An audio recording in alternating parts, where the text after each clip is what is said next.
ಆತ್ಮೀಯ ವಿದ್ಯಾರ್ಥಿಗಳೇ, ಇಂದಿನ ತರಗತಿ ನಿಮಗೆ ಸ್ವಾಗತ. ನಾನು ಹೇಳಿದ್ದೆ, ಭಾಷೆ ಪರೀಕ್ಷೆ ಬರೆಯುವಾಗ ತಲಕಟ್ಟು, ಏತ್ವ, ಒತ್ತು, ದೀರ್ಘ ಅಕ್ಷರಗಳೆಲ್ಲ ನೋಡ್ತಾರೆ, ಗಮನಿಸ್ತಾರೆ. ಉಪೇಕ್ಷೆ ಮಾಡಬೇಡಿ, ಚೆನ್ನಾಗಿ ಬರೀರಿ. ಭಾಗ್ಯಶಿಲ್ಪಿ ಪಾಠದ ಸಂದರ್ಭಗಳನ್ನು ನೋಡ್ಕೊಂಡು ಬರುವ. ಸಾಮಾಜಿಕ ಕಾನೂನುಗಳ ಹರಿಕಾರ.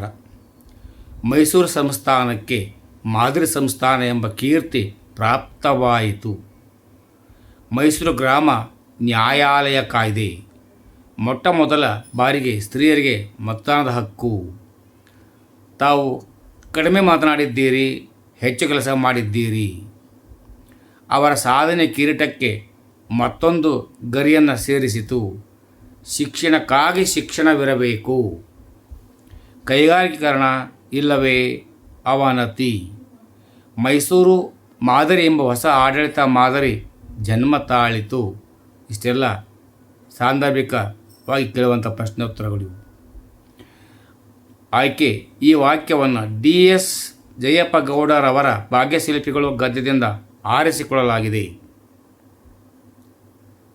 ಸಂದರ್ಭ: ಮಾದರಿ ಮೈಸೂರಿನ ರಚನೆಗಾಗಿ ನಾಲ್ವಡಿ ಡಿ ಕೃಷ್ಣರಾಜ ಒಡೆಯರ್ ಕಾರ್ಯಗಳು ಮತ್ತು ವಿಶ್ವೇಶ್ವರಯ್ಯನವರು ಸಲ್ಲಿಸಿದ ಸೇವೆಗಳನ್ನು ಸ್ಮರಿಸುವ ಸಂದರ್ಭದಲ್ಲಿ ಈ ಮಾತು ಬಂದಿದೆ. ಸ್ವಾರಸ್ಯ: ಅಪರೂಪದ ಸಾಧಕರನ್ನು ಸಮಾಜವು ನಿತ್ಯ ಸ್ಮರಿಸುತ್ತದೆ ಎಂಬುದು ಸ್ವಾರಸ್ಯಪೂರ್ಣವಾಗಿ ವ್ಯಕ್ತಗೊಂಡಿದೆ. ಈಗ ಪಾಠ: ಎದೆಗೆ ಬಿದ್ದ ಅಕ್ಷರ. ಈ ಪಾಠದ ಕೃತಿಕಾರ ಯಾರು ಅಂದರೆ ದೇವನೂರು ಮಹಾದೇವ.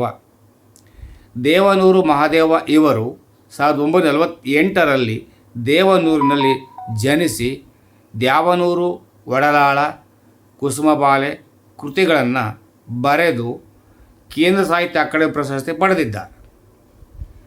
ಸಂದರ್ಭ ಸಹಿತ ಬರೆಯಿರಿ. ಹಾಗಾದರೆ ಎಲ್ಲರಿಗೂ ಮನೆ ಆಗುವವರೆಗೆ ನನಗೂ ಮನೆ ಬೇಡ. ಯಾವ ಜೀವಿಯೂ ತನ್ನಷ್ಟಕ್ಕೆ ತಾನಿಲ್ಲ. ಅವರಿಗೆ ಅವರವರ ಪ್ರಜ್ಞೆಯೇ ದೇವರಾಗಿತ್ತು. ಈ ಸಮಷ್ಟಿ ಮನಸ್ಸಲ್ಲಿ ಎಲ್ಲರೂ ಇರುತ್ತಾರೆ. ನಿನಗೊಂದು ಗುಡಿ ಮನೆ ಕಟ್ತಾ ಇದ್ದೀವಿ ತಾಯಿ. ನಡೆಯಿಂದ ನುಡಿ ಹುಟ್ಟಿರೋ ಅದು ಅರಿವು. ಓಹೋ, ನನಗೆ ಗುಡಿ ಮನೆ ಕಟ್ತಾ ಇದ್ದೀರೋ. ತಮ್ಮ ಪ್ರಜ್ಞೆ ಮುಂದೆ ಸುಳ್ಳು ಹೇಳೋಕ್ಕಾಗಲ್ಲ. ಆಯ್ಕೆ: ಈ ವಾಕ್ಯವನ್ನು ದೇವನೂರು ಮಹಾದೇವರವರ ಎದೆಗೆ ಬಿದ್ದ ಅಕ್ಷರ ಎಂಬ ಗದ್ಯದಿಂದ ಆರಿಸಿಕೊಳ್ಳಲಾಗಿದೆ. ಬುದ್ಧನ ಕಾರುಣ್ಯತೆಯನ್ನು ಒಳಗೊಂಡ ಗ್ರಾಮ ದೇವತೆಯ ಕಥೆ, ವಚನಕಾರರ ಅರಿವು ಹಾಗೂ ಮನೋವೈಜ್ಞಾನಿಕದ ಸತ್ಯವನ್ನು ವಿವರಿಸುವ ಸಂದರ್ಭದಲ್ಲಿ ಈ ಮಾತು ಬಂದಿದೆ. ಸ್ವಾರಸ್ಯ ಏನಪ್ಪ ಅಂದರೆ, ಬುದ್ಧನ ಸಮಾನತೆಯ ತತ್ವವನ್ನು ತಿಳಿದು ನಡೆನುಡಿಗಳು ಒಂದಾದ ವಚನಕಾರರ ಅರಿವನ್ನು ಅರ್ಥ ಮಾಡಿಕೊಂಡು ಸಮಷ್ಟಿಯ ಒಳಿತಿಗಾಗಿ ದ್ವೇಷ, ಅಸೂಯೆಗಳನ್ನು ತೊರೆದು ಬದುಕಬೇಕು ಎಂಬುದು ಇಲ್ಲಿಯ ಸ್ವಾರಸ್ಯವಾಗಿದೆ. ವಾರ್ಷಿಕ ಪರೀಕ್ಷೆಗೆ ಬಂದಿರುವಂಥ ಪ್ರಶ್ನೋತ್ತರಗಳನ್ನಷ್ಟೇ ನಾನು ನಿಮ್ಮಲ್ಲಿ ತರಲಿಕ್ಕೆ ಬಯಸ್ತಾ ಇದ್ದೇನೆ. ಯುದ್ಧ. ಈ ಪಾಠದ ಲೇಖಕರು ಸಾರಾ ಅಬೂಬ್ಕರ್ ಇವರು 1936ರಲ್ಲಿ ಕಾಸರಗೋಡಿನಲ್ಲಿ ಜನಿಸಿ ಚಪ್ಪಲಿಗಳು, ಸಹನ, ಪಯಣ ಕೃತಿಗಳನ್ನು ಬರೆದು ನೃಪತುಂಗ ಪ್ರಶಸ್ತಿ ಪಡೆದಿದ್ದಾರೆ. ಸಂದರ್ಭ ಸಹಿತ: ದಯವಿಟ್ಟು ಬಾಗಿಲು ತೆಗೆಯಿರಿ, ನಾನು ಗಾಯಗೊಂಡಿದ್ದೇನೆ. ನಾನಾಕೆಯನ್ನು ಪರೀಕ್ಷಿಸುವೆ, ನೀವು ಬಿಸಿ ನೀರು ಸಿದ್ಧಪಡಿಸಿ. ಯುದ್ಧಕ್ಕೆ ಹೋದ ತನ್ನ ಮಗನ ಕಣ್ಣುಗಳಂತೆಯೇ ಇವೆಯಲ್ಲ. ನನ್ನ ಮೊಮ್ಮಗುವಿನ ಹೆಣವಿದೆ ಅಲ್ಲಿ, ಅದನ್ನು ನೋಡಿ. ನಾನು ಯುದ್ಧ ಮಾಡುವ ಮೂರ್ಖರ ಕಡೆಯವನಲ್ಲ. ಯಾರಾದರೂ ಗಾಯಗೊಂಡ ಸೈನಿಕರು ಈ ಕಡೆ ಬಂದಿದ್ದಾರೆಯೇ? ಅಮ್ಮ, ನಾನಿರೋ ಡಾಕ್ಟರ್, ನಾನು ಆಕೆಯನ್ನು ಪರೀಕ್ಷಿಸಲೇ.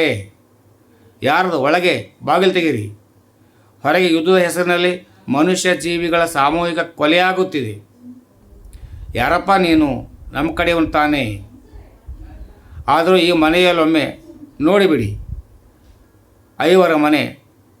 ಇವರ ಮನೆ ಹಾಳಾಗ. ಈ ವಾಕ್ಯವನ್ನು ಸಾರಾ ಅಬೂಬಕರ್ ಅವರ ಯುದ್ಧ ಎಂಬ ಗದ್ಯದಿಂದ ಆರಿಸಲಾಗಿದೆ. ವಿಮಾನ ಸ್ಫೋಟದಿಂದ ಗಾಯಗೊಂಡ ಮುದುಕಿ, ಮನೆ ಸೇರಿದ ರಾಹೇಲ್ ಹಾಗೂ ಯುದ್ಧದಿಂದ ಸಂಕಷ್ಟಕ್ಕೀಡಾದ ಮುದುಕಿಯ ಕುಟುಂಬದ ಪರಸ್ಪರ ಸಹಾಯದ ಸಂದರ್ಭದಲ್ಲಿ ಈ ಮಾತು ಬಂದಿದೆ. ರಾಹೇಲನ ಮಾನವೀಯ ಗುಣ ಹಾಗೂ ರಾಹೇಲಿನಲ್ಲಿ ತನ್ನ ಮಗನನ್ನು ಕಾಣುವ ಮುದುಕಿಯ ಪ್ರೀತಿ, ಆತನನ್ನು ಕಾಪಾಡುವ ಕರುಣಾಭಾವ ಇಲ್ಲಿ ಸ್ವಾರಸ್ಯಪೂರ್ಣವಾಗಿದೆ. ಅದು ವಿದ್ಯಾರ್ಥಿಗಳೇ, ಒಂದಲ್ಲಿ ಎರಡಲ್ಲ 3 ಬಾರಿ ಅಭ್ಯಾಸ ಮಾಡಿ, ಚೆನ್ನಾಗಿ ಅಭ್ಯಾಸ ಮಾಡಿ, ಮನನ ಮಾಡಿಕೊಳ್ಳಿ, ಮುಂದಟ್ಟು ಮಾಡಿಕೊಳ್ಳಿ. ಪರೀಕ್ಷೆಯಲ್ಲಿ ಯಾವುದೇ ಭಯವಿಲ್ಲದೆ ಯಶಸ್ಸಿನ ಸಾಧನೆಯಲ್ಲಿ ಹೊರಗಡೆ ಬನ್ನಿ. ಎಲ್ಲರಿಗೂ ಒಳ್ಳೆಯದಾಗಲಿ, ಶುಭವಾಗಲಿ. ಜೈ ಹಿಂದ್, ಜೈ ಕರ್ನಾಟಕ, ಜೈ ಭಾರತ್ ಮಾತೆ. ಸರ್ವೇ ಜನೋ ಸುಖಿನೋ ಭವಂತು.